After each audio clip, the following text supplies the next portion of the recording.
Welcome to another episode of The Diary of a Lawyer. Today, we've got an absolutely fascinating explainer lined up for you.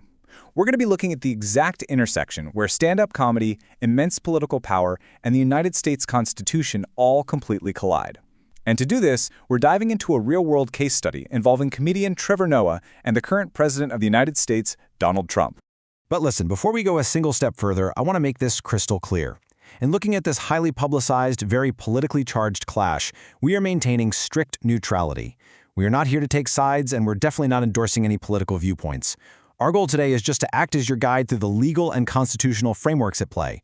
So, the current president of the United States, Donald Trump, and Trevor Noah are being analyzed purely through an objective legal lens so we can understand the actual mechanics of free expression.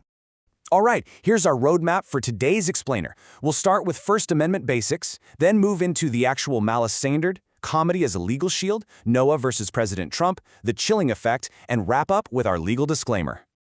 Okay, let's jump right into Section 1, First Amendment basics, understanding the law. Before we can even begin to analyze a clash between a comedian and a sitting president, we have to completely demystify what the First Amendment actually protects under U.S. law. People tend to treat the First Amendment like this magic shield that protects them from literally any consequences whatsoever. But legally speaking, that is a massive misunderstanding. The First Amendment strictly states that Congress shall make no law abridging freedom of speech. Over the centuries, the Supreme Court has interpreted that to mean government actors cannot punish or restrict your speech simply because they dislike the content.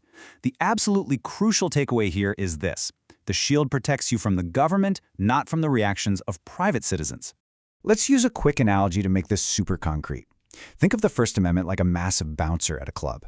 Now, this bouncer has one very specific, very narrow job: to keep the club owner, which is the government, from throwing you out just because of what you're saying. State-sponsored censorship is exactly what that bouncer stops. But, and this is key, that bouncer does absolutely nothing to stop the other patrons in the club from getting offended, arguing with you, or yelling right back in your face. It doesn't protect you from societal friction. It only protects you from the power of the state. Moving right along to Section 2, the actual malice standard, a towering hurdle. So while speech is highly protected, there are some very narrow exceptions, right? And defamation is one of the biggest ones. Defamation involves false statements that actually harm someone's reputation, and that is not protected speech.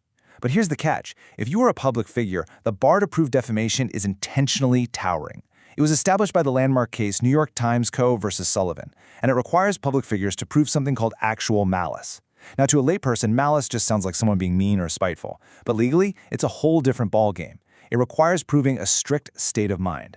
You actually have to prove the speaker either knew for an absolute fact that the statement was false before they said it, or that they acted with reckless disregard for the truth, meaning they willfully ignored the evidence and just published it anyway.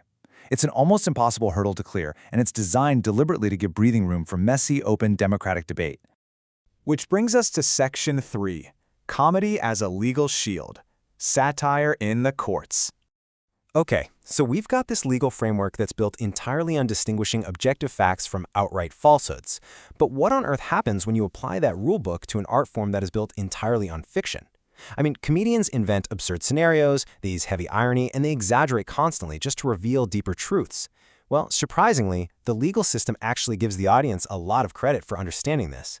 In the famous Hustler magazine v. Falwell case, the Supreme Court ruled unanimously to protect a deeply offensive vulgar parody about a prominent religious leader. Why? Because the parody was so outrageously over the top that literally no reasonable person would ever take it as a factual statement. Satire acts as a really powerful legal shield because, in the eyes of the law, reasonable audiences understand that jokes are just jokes. All right, let's get into Section 4, Noah versus Donald Trump, a legal case study. Now that we're armed with this robust constitutional foundation, let's actually apply these mechanics directly to the real-world clash between Trevor Noah and the current president of the United States. Here is the exact chronological timeline of how this collision played out. It all starts on a brightly lit stage at the Grammys, where the host, Trevor Noah, delivers a live joke directly targeting President Trump. Now, this is the kind of comedic roast you'd completely expect at a modern award show. But then the conflict jumps into the digital public square. President Trump responds on Truth Social, a message which then circulates heavily on platforms like X, suggesting Noah's remarks were false and explicitly raising the possibility of legal action. Sometime later, we get Act 3. Noah releases a Netflix comedy special called Joy in the Trenches, and he addresses the legal threat, not with a formal press release, but with even more stand-up comedy. If we strip away the politics and view this sequence strictly through U.S. law, any potential defamation lawsuit here would be highly, highly improbable to win. Noah's joke is overwhelmingly likely to be classified as highly protected speech. Think about it. It was delivered in a primed comedic setting, an award show, and a stand-up special, to an audience fully expecting humor. Furthermore, as the current president of the United States and a massive global figure, Donald Trump faces that towering hurdle of actual malice we talked about. He wouldn't just have to prove the joke was factually incorrect. He'd have to prove Noah delivered it knowing it was a literal lie, and that Noah intended for the audience to receive it as a hard, objective fact rather than just comedic hyperbole.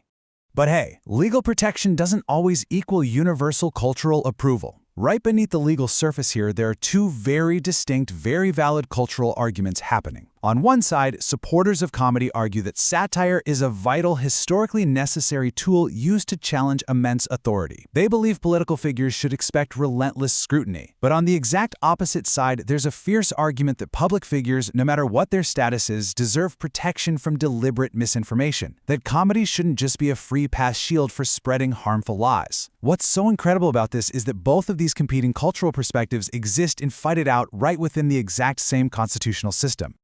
Let's look at Section 5, the chilling effect, threats and free speech.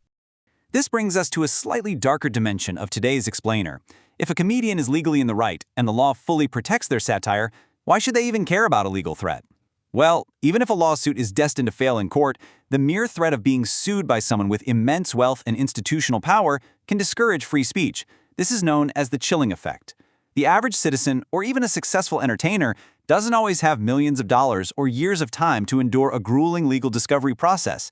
In these situations, the process itself becomes the punishment. Critics of this argue that throwing around legal threats forces people to self-censor their jokes or their criticisms just to protect their own livelihoods. However, we really have to recognize the mechanics of how this specific situation played out. When President Trump responded on social media, that was not an act of government censorship. It was actually an exercise of his own right to counterspeech. The most fundamental philosophy in First Amendment law is that the remedy for speech you dislike is not enforced silence, it's more speech. Trevor Noah exercised his right to mock through comedy, and President Trump exercised his right to publicly push back and criticize the comedian. The system, in all of its messy, loud friction, actually functioned exactly as it was designed to. And that brings up a really fascinating, ongoing debate. The entire foundation of the First Amendment assumes that more speech is always the best remedy. But in our modern digital age, we really have to ask ourselves, does that 18th century assumption still hold true today? When one person's platform, driven by massive algorithmic reach or immense political influence, is literally 1,000 times louder than the person they're arguing with, does more speech actually level the playing field? It's a real tension, and it continues to completely define our modern online public square. Finally, let's wrap up with Section 6, Legal Disclaimer. Educational use only. With all those constitutional questions still lingering, we've reached the conclusion of our legal analysis today. Please just note our mandatory disclaimer straight from the source material. The Diary of a Lawyer and all of its published content is strictly for educational and informational purposes only. Nothing presented here constitutes legal, medical, or mental health advice, nor does it create an attorney-client relationship. Please be sure to consult with a qualified professional in your jurisdiction for advice tailored to your specific situation. Thank you so much for joining me for this explainer, but as you log off today, I want you to really think about this. In the age of algorithmic megaphones, does more speech still level the playing field, or does the louder microphone simply drown out the smaller voice entirely? Stay safe and curious out there, and I will see you next time.